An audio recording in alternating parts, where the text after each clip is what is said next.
गया है और एक मनुष्य ऐसा प्राणी है जो परमात्मा तक पहुंच सकता है, लेकिन देवी देवता भी इस मानव देह के लिए तरसते हैं कि इस देह को प्राप्त करके उस परमात्मा को पाया जा सकता है। पापा लेकिन इस देह की हम कीमत जब तक शरीर में रहते हैं तब तक नहीं समझ पाते। जब शरीर से अलविदा हो जाते हैं तब इस मानव देह की हम कीमत समझ पाते हैं। और आपको क्या लगता है कि दूसरा व्यक्ति आपको कोई पहुंचा सकता है? तो कोई भी दूसरा व्यक्ति आपको मालिक के यहाँ नहीं पहुंचा सकता। कृष्ण भगवान ने गीता उनको जब वो पहली बार में समझ गए होते तो 700 श्लोकों की गीता क्यों सुनाई जाती अर्जुन को?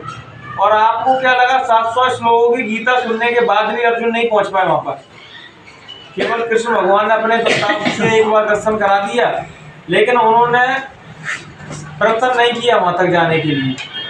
तो ऐसे ही जीव आज भी कोई जीव है, जब कोई सदगुरु आके जीवों को समझाता है तो आज भी कोई सदगुरु जीव नहीं मान पाते उसकी बातों को, ना उसके लिए चलने के लिए हम तैयार हो पाते हैं। क्योंकि हम यहाँ के लोगों में आके ऐसे फंस गए हैं। जैसे अभी मेला ग्वालियर का चला था, हम जो ग्वालियर के मेला देखने जाते हैं सब लोग, तो मेला में घर तो नहीं बना लेते, मेला देख के भग जाते हैं। ऐसे संसार में जब जीव कोई आता है तो उसको पता है कि यहाँ वो परमानेंट नहीं रहेगा, फिर भी लेकिन वो यहाँ ऐसे अपना वो मोह का बंधन ऐसे बना लेता है कि मानो परमानेंट वो यही रहेगा, यहाँ से कभी नहीं जाएगा। अगर वो थोड़ा थोड़ा भगवान का चिंतन करे, भगवान का भजन करे, तो उसके अंदर धीरे धीरे वैराग आएगा, संसार के मुख मुड़ के परमात्मा की ओर चलने लगेगा वो। और जब अब तक हमारे अंदर वैराग ही नहीं आएगा, राग से वैराग की ओर नहीं चलोगे, तब तक हमें परमात्मा की प्यास कैसे जगेगी? तो वो जब प्यास जगती है, जब हम सत्संगों में जाते हैं, किसी सदगुरु के, किसी संत महापुरुषों के दर्शन करते हैं, तो वो हमारे अंदर सहज ही हमारे प्यास अंदर आने लगती है। क्योंकि अभी तक हमने वासनाओं वाले चेहरे देखे जो वासनाओं में लिप्त हैं। जब कोई परमात्मा में समर्पित हो चुका है, परमात्मा में लीन हो चुका है, तो उनके हवा मंडल से एक पॉजिटिव ऊर्जा निकलती है, उनके पूरे व्यक्तित्व से पॉजिटिव ऊर्जा निकलती है जो हर जीव को अपनी ओर खींचती है। जैसे आप किसी संत से, किसी साधक से, भगवान के प्यारे से मिलोगे तो आपके भी अंदर भक्ति वाला गुण, भगवान के प्रति प्रेम, भगवान की जाने के लिए रास्ता से जीव हमारे अंदर प्यास जगती है।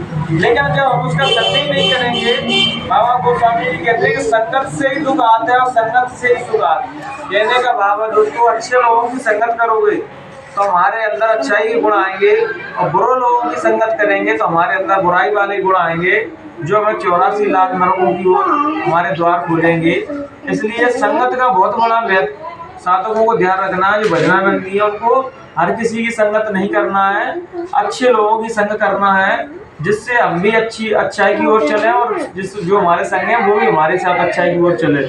इसलिए तो हम कैसे माहौल में रह रहे हैं, धीरे धीरे हम वैसे ही बन जाएंगे।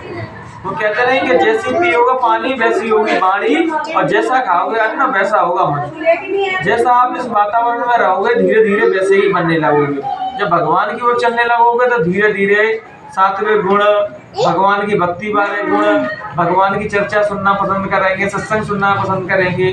और जब वो वाला जीवन जियोगे वासनाओं वाला, तो वो ये वाली चीजें उसको अच्छी नहीं लगेगी, तो वो वाला जीवन जी रहा है। इसलिए आपको अपना जैसा वो जीना चाहते हैं वैसा हमें पूरा एक माहौल बनाना पड़ता है। संत महापुरुष होते हैं तो उनका एक नियम रहता है, सुबह ब्रह्म मुहूर्त में जग के भजन करते हैं, शाम को भजन करते हैं और दोपहर में सत्संग करते हैं। क्योंकि दोपहर में सत्संग की महिमा बताई गई है, तो इसलिए वो पूरे जो दिनचर्या है उसको पूरा भगवान के लिए समर्पित कर देते हैं। ऐसे ही साधक लोग हैं जो घर पर बैठ के भजन करना चाहते हैं, तो सुबह बढ़िया ब्रह्म मुहूर्त में भजन करें, और थोड़ा बहुत आराम करना है तो आराम कर ले, दिन में नहीं करना है तो सत्संग करें, लोगों से चर्चा करें भगवान की, तो हमारे अंदर वो भगवान से मिलने की प्यास पैदा होगी। तो जब तक चर्चा ही नहीं होगी तो प्यास पैदा कैसे होगी? जब सत्संग में जाते हैं तो सुनने का काम नहीं है, सोचते वहाँ जा कान से सुना, जा कान से निकाल दिया। वो प्यास जगने चाहिए हमारे अंदर, वो नहीं लगी तो सारा सत्संग ही हमारे लिए व्यर्थ है, सब ज्ञान की बातें व्यर्थ है। हम 60-70 साल से सब सत्संगी सत्संग सुन रहे हैं, लेकिन भगवान की प्यास, परमात्मा की प्यास, उस खुदा की, उस मालिक की प्यास हमारे अंदर किसी के अंदर नहीं है। और वो आ गई होती तो 1-2 सालों में काम हो गया होता, क्योंकि प्यास नहीं आई तभी तो हम 70-80 साल से फिर रहे हैं। प्यास जग गई होती तो वो तो तुरंत मिल जाता है। जैसे कबीर ने नहीं कहा, कबीर से पूछा कि परमात्मा कितनी दूर है, तो परमात्मा कबीर ने कहा कि 2 आंगुर। मैंने कैसे, यहाँ से आंसू गिरा के और हृदय पर गिरेगा, हृदय पर तो होगा कि परमात्मा मिल जाए।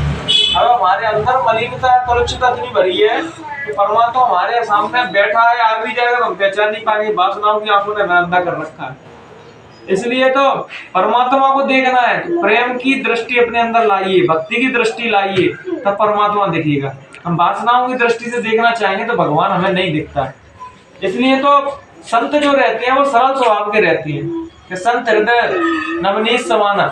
संतों का हृदय जो होता है वो पवित्र रहता है, वो इतने सरल रहते हैं माना छोटे बच्चे की तरह कोमल। उन्हें दुनियादारी की ज्यादा समझ नहीं रहती, और कहते हैं जिसके पास ज्यादा दिमाग है, ज्यादा दुनियादारी की समझ है, वो संत नहीं बन सकता।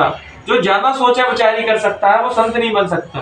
जो अच्छा बुरा समझता है वो संत नहीं बन सकता। संत तो सब में ही अच्छा समझते हैं, बुरा हो उसमें भी अच्छाई और अच्छा हो उसमें भी अच्छाई। तो कहते नहीं कि जैसे संत संपूर्ण परमात्मा में लीन रहते हैं, भगवान के आसक्तु रहते हैं, तो सब मालिक की कृपा समझते हैं, सब मालिक की कृपा ही हो रही है। ऐसे ही हमको अपना जीवन जीना है। जब हमें भक्ति के मार्ग में चलना है तो परमात्मा से शिकायत नहीं करना कि हमारे साथ ये ऐसा हो रहा है, वैसा हो रहा है। जीवन है वो तो चलता ही रहते हैं समस्याएं, लेकिन हमको भगवान का मार्ग, भगवान का भजन नहीं छोड़ना चाहिए। जो नहीं छोड़ता, दृढ़ रहता है, डटा रहता है, वो एक ना एक दिन प्रभु के धाम में प्रभु से जरूर मिलता है।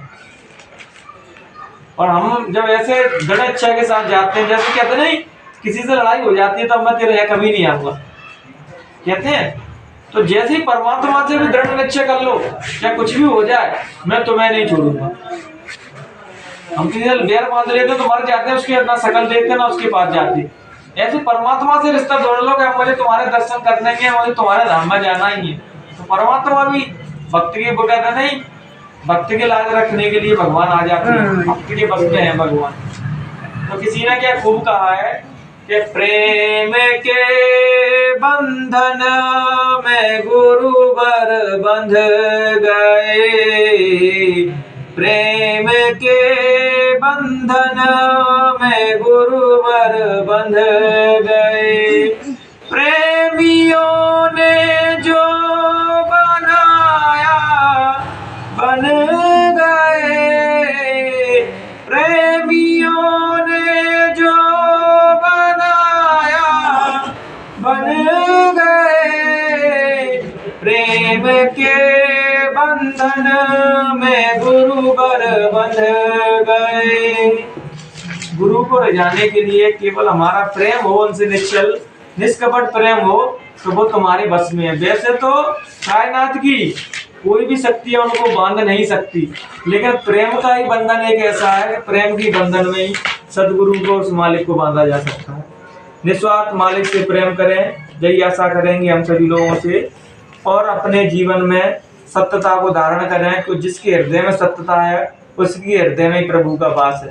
ऐसे एक बच्चे ने एक संत से पूछा कि भगवान कहाँ रहता है, तो उन्होंने कही या काम क्रोध लोभ मोह ईर्ष्या राग द्वेष कुछ नहीं है, उसके हृदय में भगवान रहता है। जो भगवान का सच्चा भजन करता है उसी के हृदय में भगवान रहता है। हम मंदिर मस्जिदों में से ढूंढने लगे हैं, लेकिन एक दूसरे के अंदर नहीं देख रहे, और लड़ाई झगड़े कैसे मचा रखे हैं। मंदिरों के लिए, मस्जिदों के लिए तो लड़ रहे हैं, लेकिन एक दूसरे के अंदर बैठे परमात्मा, इसके लिए कोई नहीं लड़ रहा।